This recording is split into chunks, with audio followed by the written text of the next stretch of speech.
সিদ্ধ ভক্তবৃন্দ সকলকে জানাই শ্রী শ্রী রক্ষাকালী মায়ের পূজার শুভেচ্ছা ও শুভ দীপাবলি।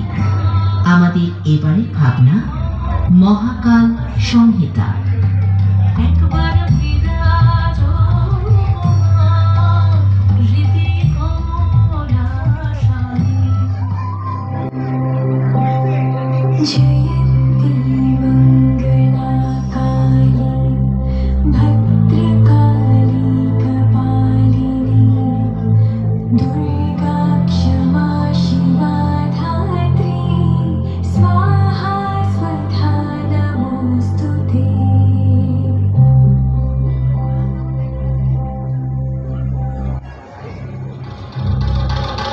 পুরাকালে যখন দেবরাজ ইন্দ্র আর দেবগুরু বৃহস্পতি মহাদেবের সাথে দেখা করতে কৈলাসে যাত্রা করেন, যাত্রাপথে মহাদেব তাদের পরীক্ষা করার জন্য তাদের পথ আটকে দেন।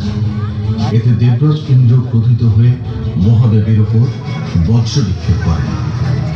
এতে ক্রোধান্বিত হয়ে মহাদেব তার তৃতীয় চক্ষু খুলেন।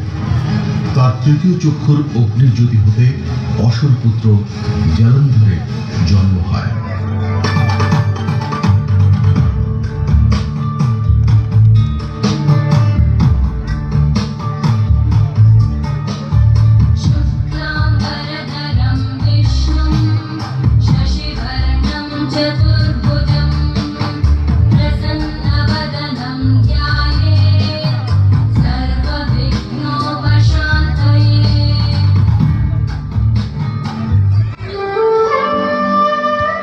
তোমার ভক্তি সাধনায় আমি প্রসন্ন।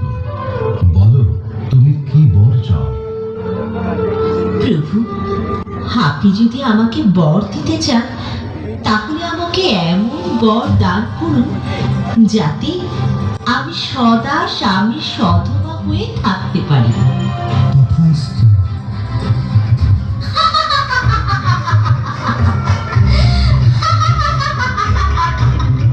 পৃথিবীতে আমি একমাত্র নারী যে কিনা সর্বদাই স্বামী সধবা।